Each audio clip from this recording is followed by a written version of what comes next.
नमस्कार दोस्तों, आज की कहानी है एक विद्वान आदमी की। एक समय की बात है, एक विद्वान को राजा ने एक गंभीर अपराध का दोषी ठहराया और उसे फांसी की सज़ा सुनाई गई। चूँकि वह व्यक्ति बहुत विद्वान था, इसलिए राजा ने उसकी विद्वता का सम्मान करते हुए कहा कि अगर तुम मेरे एक सवाल का सही उत्तर दे दोगे तो मैं तुम्हें माफ़ कर दूंगा। विद्वान ने सिर झुकाकर पूछा, क्या प्रश्न है महाराज? राजा ने कहा, सवाल सरल है लेकिन उत्तर खोजना मुश्किल है। इस पर विद्वान ने कहा कि महाराज, आप सवाल बताओ, मैं उत्तर खोजने का प्रयास करूंगा। इस पर राजा ने पूछा कि बताओ, स्त्री वास्तव में क्या चाहती है, यानी हर स्त्री की चाहत क्या होती है? विद्वान सोच में पड़ गया। उसने बहुत सोच विचार किया लेकिन उचित उत्तर नहीं मिल सका। तब उसने कहा कि महाराज, इस प्रश्न का उत्तर खोजने के लिए मुझे कुछ समय प्रदान कीजिए। मैं अवश्य ही उत्तर खोजकर आपको बता दूंगा।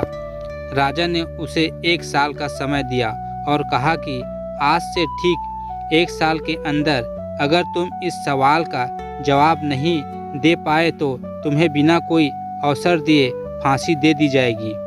विद्वान इस बात पर सहमत हो गया और राजा के प्रश्न का उत्तर जानने के लिए निकल पड़ा।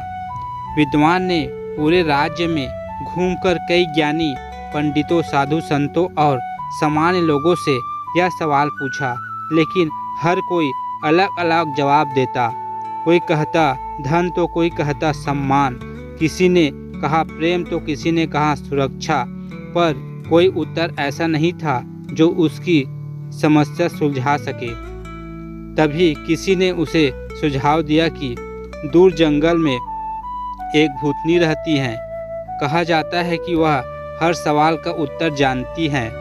आखिरी उम्मीद के सहारे विद्वान उस भूतनी के पास पहुंचा और उससे अपना प्रश्न पूछा। भूतनी हंसी और बोली कि मैं तुम्हें इस प्रश्न का सही उत्तर बता सकती हूँ, लेकिन मेरी एक शर्त है कि तुम्हें मुझसे विवाह करना होगा। विद्वान स्तंभ रह गया, लेकिन जल्द ही उसने सोचा कि अगर सही उत्तर नहीं मिला तो मेरी जान तो वैसे भी जाएगी, क्यों न इस भूतनी की शर्त मान ली जाए, शायद उसके उत्तर से मेरी जान बच सके। यह सोचकर उसने भूतनी की शर्त मान ली और वहीं पर भूतनी के साथ विवाह कर लिया।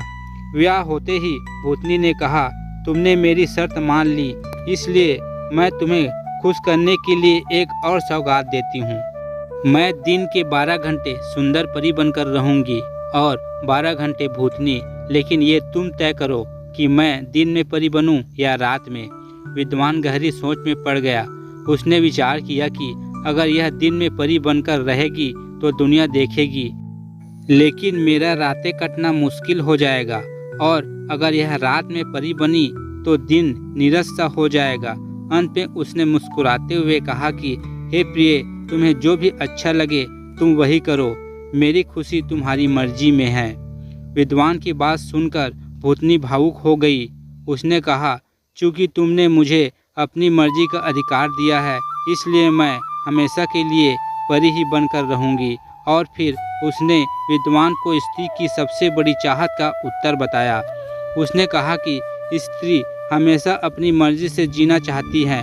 अगर उसे यह अधिकार मिल जाए तो वह हमेशा खुश और खूबसूरत बनी रहेगी। विद्वान को राजा के सवालों का उत्तर मिल गया था और उसने राजा के पास जाकर उसके इस प्रश्न का उत्तर बता दिया। राजा ने विद्वान को फांसी के दंड से मुक्त कर दिया और विद्वान अपनी सुंदर पत्नी के साथ हंसी खुशी से जीवन व्यतीत करने लगा। अगर वीडियो पसंद आए हो तो लाइक, शेयर और चैनल को सब्सक्राइब करना न भूलना। धन्यवाद।